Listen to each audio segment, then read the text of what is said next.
حضرت سلیمان علیہ السلام اللہ کے برگزیدہ نبی اور جلیل القدر پیغمبر حضرت داؤد علیہ السلام کے صاحبزادے تھے۔ اللہ تعالیٰ نے ان کو نہ صرف نبوت سے نوازا بلکہ عظیم الشان سلطنت بھی عطا فرمائی۔ وہ ایک ایسی شخصیت تھے جن میں نبوت اور بادشاہت دونوں کا حسین امتزاج ملتا ہے۔ قرآن کریم میں حضرت سلیمان علیہ السلام کا نام 17 مرتبہ آیا ہے اور کئی مقامات پر ان کے واقعات بیان ہوئے ہیں۔ آپ کا تعلق بنی اسرائیل سے تھا۔ حضرت داؤد علیہ السلام کے زمانے میں بنی اسرائیل ایک طاقتور اور منظم قوم بن چکی تھی۔ حضرت داؤد علیہ السلام نے بیت المقدس کو مرکز بنایا اور ان کے بعد اللہ تعالیٰ نے ان کے فرزند حضرت سلیمان علیہ السلام کو تخت و تاج کا وارث بنایا۔ حضرت سلیمان علیہ السلام بچپن ہی سے غیر معمولی ذہانت کے مالک تھے۔ وہ نہ صرف اپنے والد حضرت داؤد علیہ السلام کے قریب رہتے تھے بلکہ ان کی عدالت میں بھی بیٹھتے اور فیصلوں کو غور سے سنتے۔ 2 عورتیں حضرت داؤد علیہ السلام کے پاس جھگڑا لے کر آئیں۔ دونوں ایک بچے پر دعویٰ کر رہی تھیں کہ یہ بچہ ہمارا ہے۔ حضرت داؤد علیہ السلام نے معاملہ سننے کے بعد ایک کے حق میں فیصلہ دیا، لیکن حضرت سلیمان علیہ السلام جو اس وقت 9 عمر تھے کہا، اے ابا جان، اگر آپ اجازت دیں تو میں اس مسئلے کو مزید واضح کروں۔ حضرت داؤد علیہ السلام نے فرمایا، ہاں کہو بیٹے۔ حضرت سلیمان علیہ السلام نے کہا، ایک تلوار لائی جائے تاکہ بچے کو آدھا آدھا دونوں میں تقسیم کر دیا جائے۔ یہ سن کر ایک عورت نے فوراً کہا، نہیں نہیں، بچہ دوسری عورت کو دے دو، بس اسے نقصان نہ پہنچے۔ حضرت سلیمان علیہ السلام نے کہا، یہی اصل ماں ہے، کیونکہ سچی ماں اپنی اولاد کو مرنے نہیں دے سکتی۔ یہ واقعہ اس بات کی دلیل ہے کہ اللہ نے بچپن ہی میں حضرت سلیمان علیہ السلام کو گہری بصیرت، عقل اور انصاف کی صلاحیت عطا فرمائی تھی۔ حضرت داؤد علیہ السلام کی وفات کے بعد ان کے بیٹے حضرت سلیمان علیہ السلام تخت نشین ہوئے۔ قرآن کہتا ہے، اور سلیمان داؤد کے وارث ہوئے۔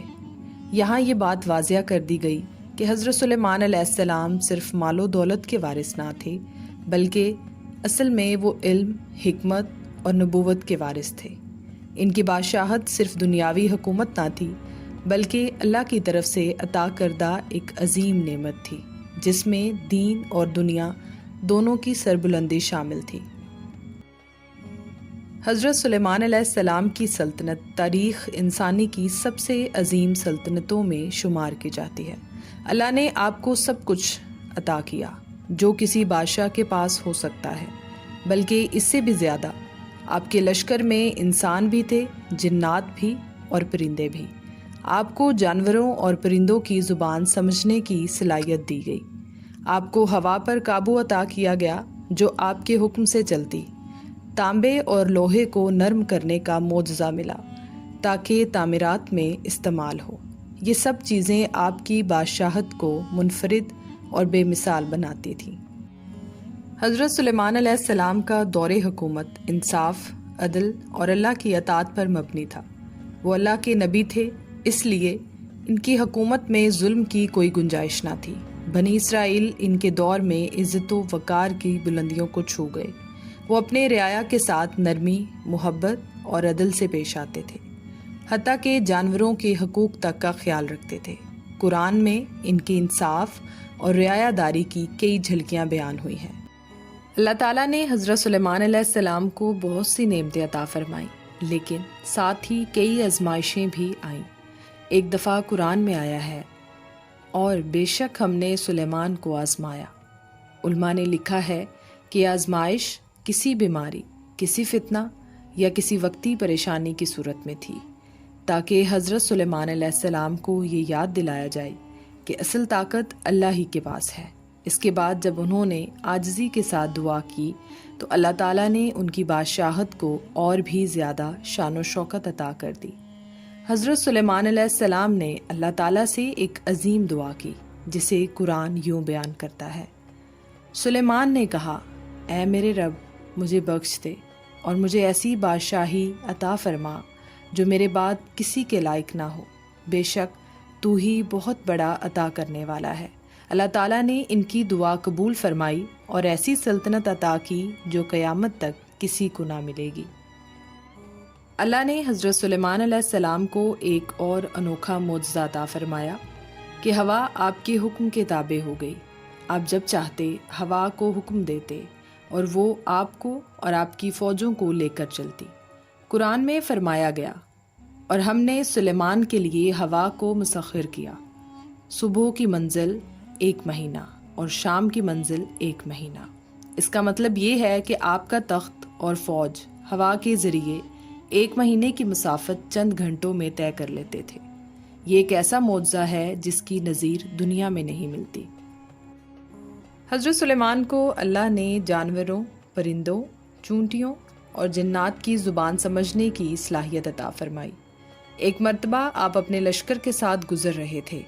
ایک چونٹی نے دوسری چونٹیوں سے کہا کہ اپنی بلوں میں داخل ہو جاؤ تاکہ سلیمان اور ان کا لشکر تمہیں کچل نہ دے، وہ شعور نہیں رکھتے۔ حضرت سلیمان یہ سن کر مسکرا دیے اور اللہ کا شکر ادا کیا کہ اس نے آپ کو یہ نعمت عطا کی۔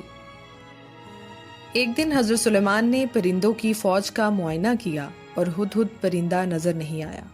حضرت سلیمان نے فرمایا، میں سخت سزا دوں گا یا ذبح کر دوں گا اگر کوئی معقول عذر نہ ہوا۔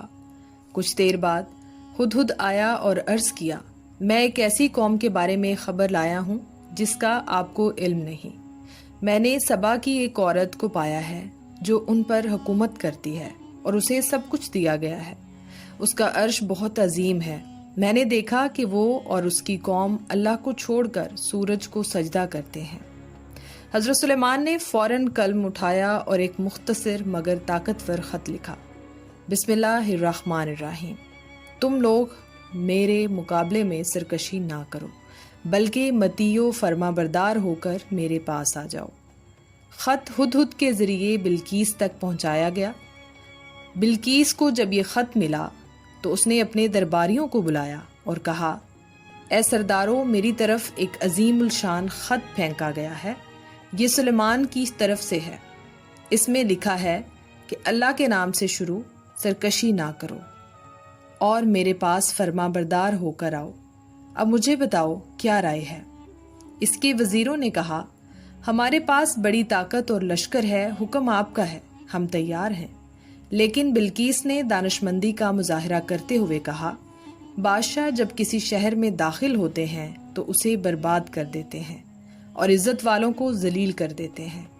اس لیے بہتر ہے کہ پہلے میں سلیمان کو کچھ تحفے بھیجوں اور دیکھوں کہ وہ کس قسم کے حکمران ہیں۔ بلقیس نے قیمتی تحائف حضرت سلیمان کو بھیجے، لیکن حضرت سلیمان نے انہیں قبول نہیں کیا، بلکہ فرمایا، تم مجھے مال سے مدد دینا چاہتے ہو، جو کچھ اللہ نے مجھے دیا ہے وہ تمہارے مال سے بہتر ہے، تمہارے تحفے تمہیں واپس جائیں گے۔ یہاں حضرت سلیمان نے واضح کیا کہ وہ دنیاوی مال کے محتاج نہیں، بلکہ وہ اللہ کے نبی ہیں اور مقصد صرف اللہ کی عبادت کی دعوت دینا ہے۔ حضرت سلیمان نے اپنے دربار میں کہا، کون ہے جو بلقیس کا تخت میرے پاس لے آئے اس سے پہلے کہ وہ مطیع ہو کر میرے پاس آ جائے؟ ایک قوی جن بولا، میں اسے آپ کے پاس لے آؤں گا اس سے پہلے کہ آپ اپنی مجلس سے اٹھیں۔ لیکن حضرت سلیمان کے دربار میں موجود ایک صالح شخص نے کہا، میں اسے آپ کی پلک جھپکنے سے پہلے حاضر کر دوں گا۔ فوراً بلقیس کا عظیم الشان تخت حضرت سلیمان کے سامنے موجود تھا۔ حضرت سلیمان نے شکر ادا کیا اور کہا، یہ میرے رب کا فضل ہے تاکہ مجھے آزمائے میں شکر ادا کرتا ہوں یا ناشکری کرتا ہوں۔ حضرت سلیمان نے کہا، اس کے تخت کی شکل کچھ بدل دو تاکہ دیکھوں کہ وہ پہچانتی ہے یا نہیں۔ جب بلقیس آئی تو اس سے پوچھا گیا، کیا یہ تمہارا تخت ہے؟ اس نے کہا، یہ تو وہی معلوم ہوتا ہے یا اس جیسا ہے۔ پھر حضرت سلیمان نے اسے ایک شیشے کے فرش والے محل میں داخل ہونے کی دعوت دی۔ بلقیس نے سمجھا کہ یہ پانی ہے۔ اس نے اپنے کپڑے اٹھا لیے تاکہ گیلے نہ ہوں۔ حضرت سلیمان نے فرمایا، یہ پانی نہیں بلکہ شیشہ ہے۔ یہ دیکھ کر بلقیس نے کہا، میں نے اپنے نفس پر ظلم کیا، اب میں سلیمان کے ساتھ اللہ رب العالمین پر ایمان لاتی ہوں۔ یہ واقعہ نہ صرف حضرت سلیمان علیہ السلام کی حکمت اور معجزات کو ظاہر کرتا ہے بلکہ اس سے کئی سبق بھی ملتے ہیں۔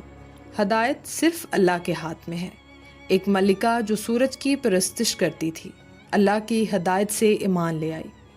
حضرت سلیمان علیہ السلام نے طاقت کی بجائے پہلے خط، پھر دلیل اور پھر معجزے کے ذریعے بلقیس کو قائل کیا۔ جن طاقتور تھا مگر علم رکھنے والے نے تخت کو لمحوں میں لا کر دکھایا۔ یہ واضح کرتا ہے کہ علم کی فضیلت طاقت سے زیادہ ہے۔ حضرت سلیمان علیہ السلام نے تخت دیکھتے ہی کہا کہ یہ اللہ کا فضل ہے اور یہ شکر یا ناشکری کا امتحان ہے۔ اللہ نے حضرت سلیمان کے لیے جنات کو مسخر کیا۔ وہ آپ کے حکم سے بڑے بڑے قلعے، محلات، مجسمے، تالاب اور بھاری دیگیں تیار کرتے تھے۔ قرآن میں ہے، جنات میں سے ایسے بھی تھے جو اس کے رب کے حکم سے اس کے سامنے کام کرتے تھے۔ حضرت سلیمان علیہ السلام نے اللہ سے دعا کی تھی کہ آپ کی موت ایسی ہو کہ جنات کو خبر نہ ہو۔ جب آپ کا وقت وصال آیا تو آپ اپنے عصا پر ٹیک لگائے کھڑے تھے اور اسی حالت میں آپ کی روح قبض کر لی گئی۔ جنات سمجھے کہ آپ زندہ ہیں، اس لیے کام کرتے رہے۔ کئی دن بعد جب عصا کو دیمک نے کھا لیا تو آپ کا جسم گر پڑا۔ تب سب کو معلوم ہوا کہ حضرت سلیمان کا انتقال ہو چکا ہے۔ حضرت سلیمان علیہ السلام کی زندگی ہمیں یہ سکھاتی ہے کہ طاقت، دولت اور بادشاہت کے باوجود انسان کو عاجزی اور شکر گزار رہنا چاہیے۔ علم و حکمت سب سے بڑی دولت ہے۔ اللہ کی دی ہوئی طاقت کا استعمال صرف انصاف اور نیکی کے لیے کرنا چاہیے۔ توحید اور ایمان سب سے بڑی کامیابی ہے۔ اگر آپ کو ہماری ویڈیو اچھی لگی ہے، اس کو لائک کریں، شیئر کریں اور ہمارے چینل کو سبسکرائب کریں۔ ملتے ہیں ایک نئی ویڈیو میں ایک نئے پیغام کے ساتھ۔ تب تک کے لیے اپنا خیال رکھیں۔ اللہ حافظ۔ يا رب العالمين